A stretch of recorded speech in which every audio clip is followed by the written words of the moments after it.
Товч киногоор анх удаа цуврал кино ярих гэж байна. Хэрвээ энэ цуврал таалагдвал дараагийн ангиудыг нь үргэлжлүүлэн ярих болсон. Онгоц нисэд 5 жилийн дараас газардж байгаа талаар гарах 2018 онд гарсан онцгой манифест цувралын эхний ангийн товчлыг хүргэе. Цувралын эхний анги гол дүрийн Микаэла гэх эмэгтэйн яриагаар эхэлнэ. Эмэгтэй өөрийн гэр бүлэд жирэнс нэг Америк гэр бүл гэж хэлэх болсон. Тэд амарчманд яваад тэндээсээ гэртээ ахаар онгоцны буудлын дээр нийслэгээ хүлээж байв. Энэ залуус Микаэлагийн ах Бен гэх чинь эхнэр хүүхдтэйгээ байгааз тэдний хүү Кэсм эдвэсгүй өвчтөй удаан амьдарч чадахгүй гэсэн онцтой хүү. Гэнэт онгоцны буудлаас тэдний суух нислэг дүүрчихсэн. Хэрвээ нислэгээ хойшлуулаад дараагийн нислэгт шилжүүлэх хүн байвал $400 купон өгнө гэсэнд Мика шууд зөвшөөрч ах нь бас хүүтэйгээ түүнтэй нэгдэж дараагийн нислэгээр нисэж мөнгөө хэмнэх болов. Нислэгийн үед ах нь Микагаас яагаад одоо уулзаад өдөг залуусынхаа нэгтээ суухгүй байгааг асуугаад хариултаа авч амжаагүй байхад нь онгоц дөргиж яриаг нь тасалсан юм. Гэвч нэхэгчд сүртэй зүйл болоогүй гэд өргөжлүүлэн ниссээр онгоцны буудал дөхөө дээр хүйдээ буух зөвшөөрөж хүсв.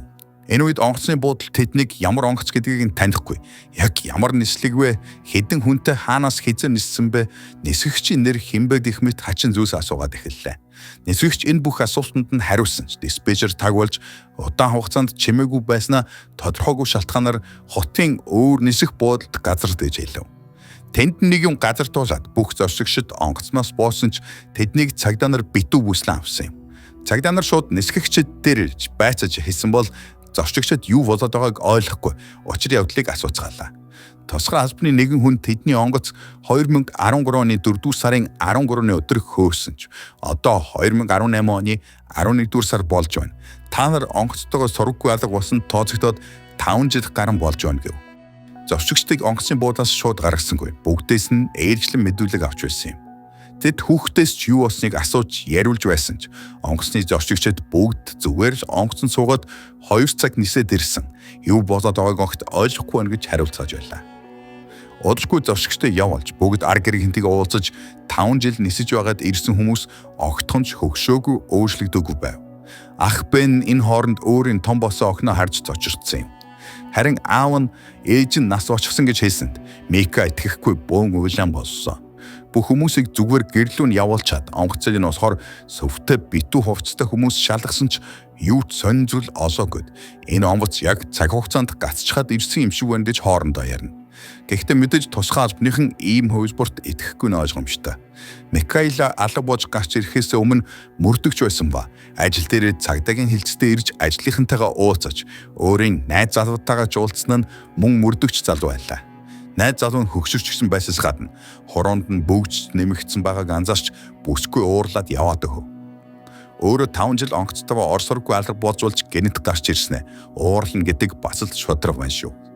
Энэ хооронд ахынх нь хүүг эмнэлэгт эмчнэр шинжилгээ авч үзлэг хийж үзээд яг 5 жилийн өмнөх шиг бүх зүйл нь ижил байна гэд мөн энэ хооронд ангаах ухаан хөгжиж хүүг нь эдгэж болох шинэ эмчнүүд гараад ивчгсэн гих сайн мэдээг доожгов. Үүний дараа Мика автобусанд явж байгааг үзүүлэх бөгөөд тэр удаан яв гих хоолойг толгойдоо сонсож ихэлсэн ч өөр зорчигчд хэнэнд сонсохгүй байлаа. Хоолой тасралтгүй сонсоод байсанд автобусны жолоочд хурдаа хас гэсэн ч жолооч мэдээж юу яриад байгаа хүүхэн бэ гэд тоосонгүй. Төдөлгүй автобусны урд жоохон хүүхэд гүүн гарч ирснээр жолооч азар амжиж зогсон Микаг чи яаж мэдэв гэж гайхав. Зүмбэлэгтээ босноо ойлгосон бүсгүй ахта энэ талаараа ярьж яг л хий юм сонсоод байна би гэсэн юм. Ахын түнд энэ талаараа хүмүүст хэлээд хэрэггүй. Тэгэхгүй бол чамаг мэдрэл гэж бодно. Эсвэл тусгай албаныхан ч судлаад эхэлж магад гэж хэлв. Онгоцонд бас суун явсан Сани гэдэг эмэгтэй өөрийнхөө ажиллаж байсан эмнэлэгт ирэхэд бүсгүй хүмүүс алга таншин угтан авлаа. Сани алга болохоос өмнө хор тавтартай тэмцэх судалгаа дээр ажиллаж байсан бөгөөд онгоцон цуухаас өмнө судалгаагаа эмч нартай явуулж амжсан байв. Түүний судалгааны ачаар эмч нар 3 жил хор тавтар эмчилж байгаа гэсэн юм. Энэ судалгаа нь Микаэлагийн ах Бений хүү Кэслиг ч эмчилгэхэд хэрэг болгойлаа. Микаэла өглөө гүйж байгаад хашааны цаана хуцах ногтыг олж харах үед дотоод дуу хоолой нь сулал гэж хэлж байв.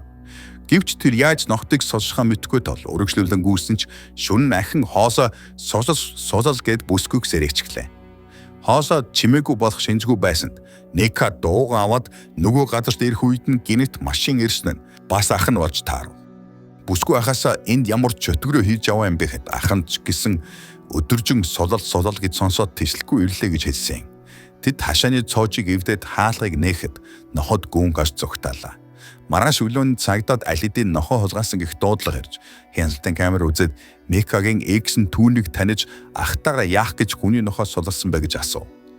Гэвч Микаэла урдаас нь шар хамаагүй зүйлс ярьж тэр онгоцон цууснаас хойш амьдрал нь сүрсэн гэд танил нь осолд орж нас барсан мөн найз залуу нь сайн найзтай суусан бас ээж нь нас барчихсан гэсэн юм.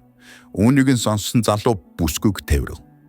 Дараа нь эмчтрийн зөвлөгөн бууж бүг гаргаж ахыг нь хүү Кейлийн талаар ярьж энэ нь энгийн биш тохиолдол учраас статистикийг унгааж магад эмчилгээг нь хойшлуулсан дээр гэцгэлээ. Сааны хүүтэй хамт нэг онгоцонд явсан гэсэндээ уурлаж хүүг хордон эмчилж эхэлгэж эсрэгүүцэв. Энэ нь магадгүй хүүд өгч буй бурхны бэлэгч ууж мэднэ гэсэн юм. Цагдаа нар алдагдсан нохтыг эзэнд нь авчрах бөгөөд Микаэла яагаад ч юм хамт явв. Энэ үед дотоод дуу хоолой сулал гээд бүр чангаар орилоод эхэлсэнд бүсгүй дотогч нууцаар ороод нэгэн сэжигтэй цоочтой хаалга оосгоод дуухаасаа бүр чанга бүр ойрхон болсон юм. Мөрдөгч хүн бисэндээ энэ цаанаас ямар нэгэн юм байна гэж ойлгоод цоожийг нь эртгэхэд дотор нь сурггүй алга болсон хоёр охин байж байв. Хамаг юмд баригдсан ойлгосон нохтын эзэн мөрдөгч рүү дайрсан ч тэр даруй баривчлагдлаа. Бүсгүй гавья байгуулсанд дарга нь Микийг ажилд нь буцаан авах хүсэлтэйгээ илэрхийлсэн юм. Энэ үед нь Микигийн ах Бэний эхнэр нөхөртөө энэ хооронд өөр эрэгтэйтэй босноо хэлэх гээд хэлж чадахгүй байгаа талаар үзүүлнэ. Харин тэр эрэгтэйхэн талаар том охин нь мэдэж байв. Энэ хооронд зөвхөн ах トゥ хоёрч биш, бусад бүх зурчигчч гэсэн онцгой чадвартай болсон байгааг үзүүлнэ. Тэрхүү үл мэдэгдэх хүч бүх хүмүүсийг бүх зүйл ихэс нь нөгөө онгоцон дээр дуудсан бож таарсан ба бүгд нэг газар нэг цагт цуглах үед нь онгоц өөрөө гэнэт дэлбэрч орхилоо. Ингээд энэ үйл явдал тэдний хувьд дөнгөж эхлэл гэдгийг нь үзүүлээд нэгдүгээр анги төгсөв. Манифест цувралын эхний анги таалагдсан бол комент бичиж лайка дараарай.